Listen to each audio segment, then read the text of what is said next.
25年的1月份啊，我们一起分享了飞玩玩具出品的雷震子。转眼1年过去了啊，今年的1月份，千呼万唤的轻狮终实出来。乐字是小，情怀是大，各位老铁们大家好，欢迎收看这期玩牌奇。今天呢，咱们就一起拆箱分享一下飞玩玩具封魔榜系列的轻狮。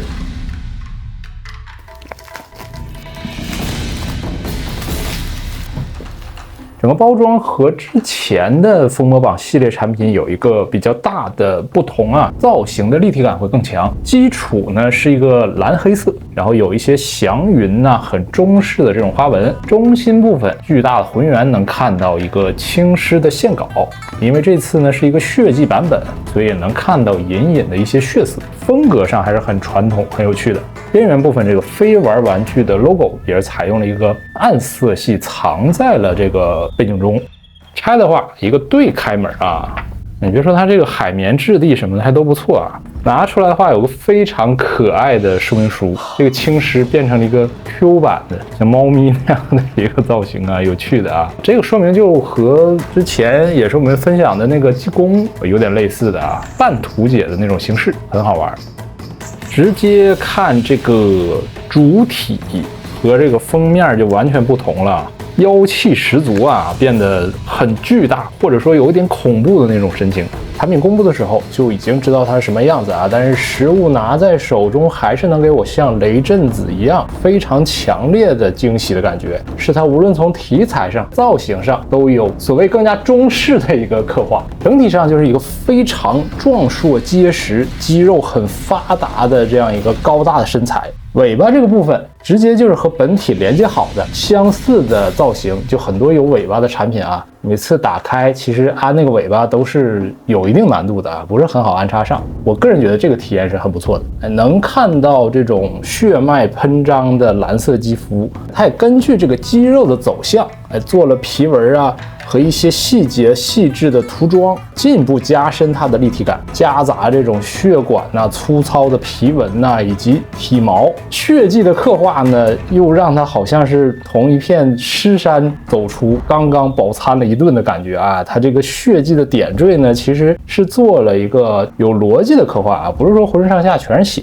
像它这个指尖呐、脚尖呐、口腔、前胸这些部分会更浓郁一些。这些暗红色的刻画呢，也让整个产品看上去更具层次感。全身这个服装造型上呢，和雷震子一样，还是采用了一个胶件和布料混搭的方式。值得肯定的是呢，它通过颜色涂装的调和，让布料、胶甲、皮肤这三者达到了很高的统一性。你不会觉得某一个材质是不是太过扎眼啊，和整个造型不搭。而且像手腕还有小腿部分的护甲的刻画呢，也做出了那种动态的皮纹的效果。甲片的一些刻画呢，其实不输于可能更大尺寸一些的玩具。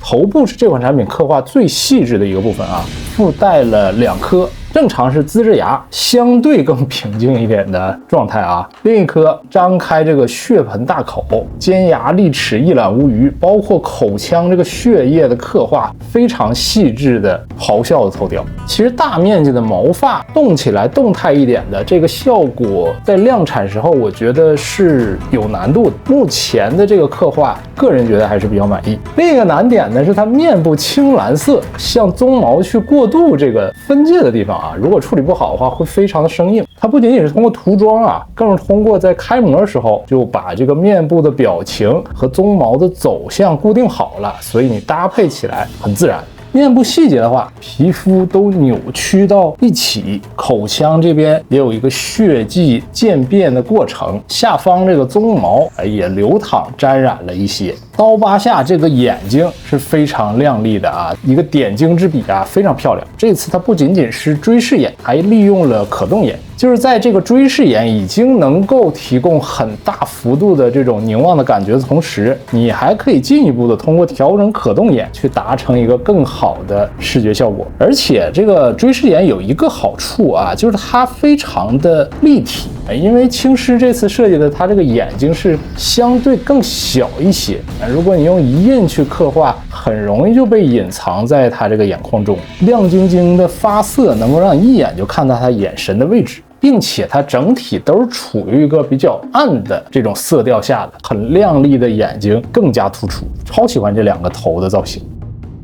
当然了，为了去保持它的一体性、一致性，我之前推测的话，可能它脖颈啊、头部的这个可动不会有很大的一个空间。但是上手之后，我掰了一掰啊，还是很不错的啊。无论是左右还是前后这个俯仰的角度，包括你让这个头通体转起来，都能让我有一个很不错的把玩体验，而且很大的一个可动的空间。它其实用了一个很特殊的连接方式，两段的很长的球形关节，利用身体上很大的开口实现前后巨大俯仰角度，然后又利用上端这个小一点的杆子左右转起来，想法设计都不错，尽量保持它这个鬃毛完整性的同时，也能让它的幅度有进一步的提升。肩膀部分，这个就简单说啊，假雅这个兽头呢是连接在胸口的绑带上的，所以呢抬手臂的时候并不会有什么阻碍。肩部也用了一个这种类似于蝴蝶关节，抽出来的话有更大的一个摆动的空间。设计的很有趣的其实是它这个肘部啊，二头肌空心的一个设计，给小臂的上抬进行了避让，是可以实现一个90度的弯曲的。然后是胸腰部分，这个就比较常规了啊，因为它这个腰部是完全裸露的，后仰的话不是很多啊，但是向前这个幅度还是很大。腿部的话，摆动的时候记着先把腰封向上去掰一下啊，不要夹到卷到里面，这个都比较常规够用的啊。基本上的这个踢腿呀、屈膝呀也都完全够用。脚踝的话，为了保证站立性会紧一些，这个玩的时候要注意调整。脚掌前段比较大幅度的摆动空间，而且你翻过来的话啊，它这个脚底板下方竟然也做出了这种猫科动物的这种肉垫儿、肉球，这就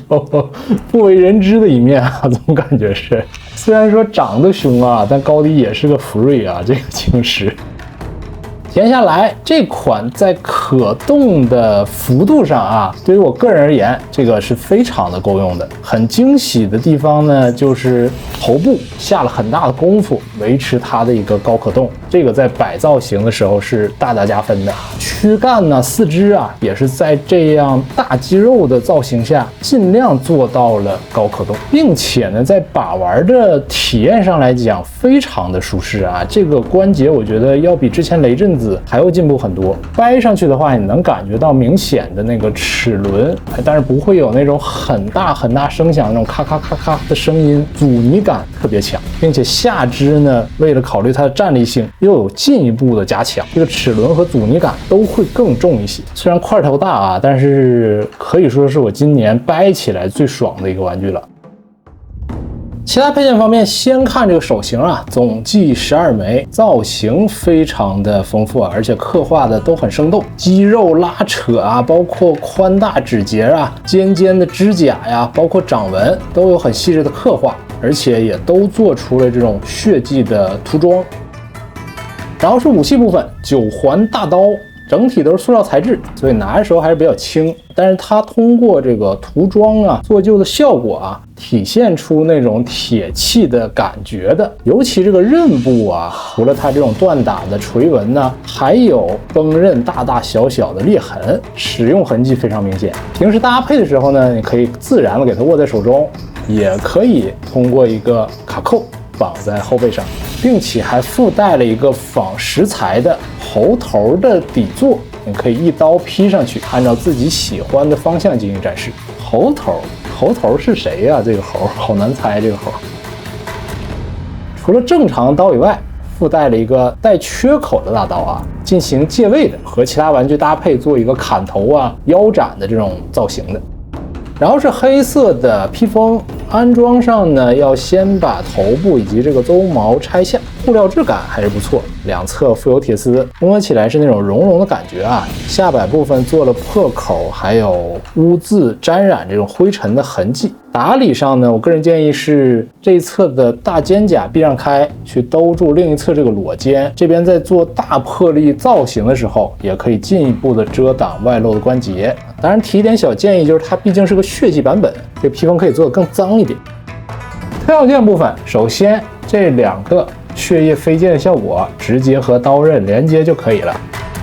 另外3个呢，哎呀，这个看着就比较吓人了啊，带了一些肉体的组织，像什么肠子、什么脊椎啊这些东西。玩法上呢，可以参照说明，和其他人偶进行搭配。像把脑袋直接拽出来的那种啊，连着骨头啊，平台的一些相关规定啊，这个我就不过多去跟大家展示了。想法上很有趣的啊，这几个零件都。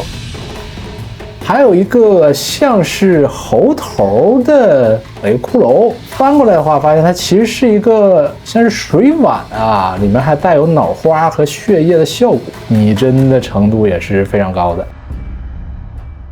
当然，豪华版本还有一个很大的看点啊，就是带有一个巨大的王座，很夸张的一个器型啊。因为本身这个青狮就很巨大，其实并不沉啊，因为多数采用了这种空心的设计，还很易于你平时去搬运和摆放的。整体的效果呢，就是仿石材一个石座，然后有这种血液血浆流淌，加上骷髅堆的一个效果啊。后面有一个类似于旗帜的造型啊，顶上有风干的这个肉体啊，穿的有点像那种红柳大串的感觉。整体造型想要营造的就是狮驼岭啊那种尸山血海，包括他们这个妖气森森、非常恐怖的那种洞府中的一个景象啊。另外也有一个柔美一些的小配件，丰富你的玩法啊，就是这个羽蛇的小妖，是一个美女的造型啊，这个精度来讲还是很不错的，可以把它放在这个石阶上，和青狮大王做一个搭配，侧面能突出青狮本身的高大。因为青狮本体的可动很好啊，所以直接坐在这个王座上，动态的效果还是非常自然的。你也可以给它做出不同的搭配。不过这个王座大小还是很夸张的啊，即便不算旁边这个旗子，单这个座位啊也有差不多30厘米高，横向的宽度也是逼近了35厘米，深度的话，也至少要预留30厘米的空间。所以对于平时展示摆放还是有比较大的一个空间上的需求的。当然这个王座是一个分体的设计啊，也可以只把这个座位取下和青狮进行搭配。总结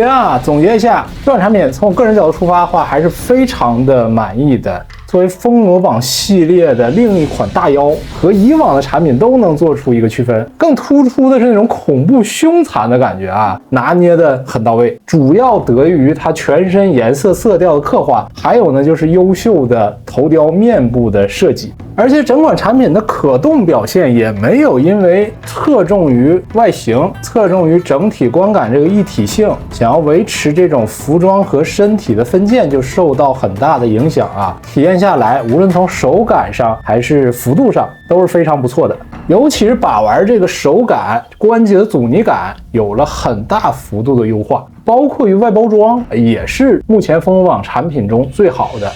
这次不是吸塑啊，能看到用这种黑色的海绵，也是在同类型产品中很难见到的，还是很用心的啊。虽然说磕磕绊绊啊，很久才跟大家见面，但是我觉得拿在手中把玩起来那一刻，等待其实都是很值得的。也希望飞玩玩具能够继续坚持风魔榜这个系列，能够带来更多有趣的这种妖怪、中式这种神话故事中的题材。然后呢，这一期呢就分享到这里了，喜欢的朋友们记得一键3连，我们下期再见，拜拜。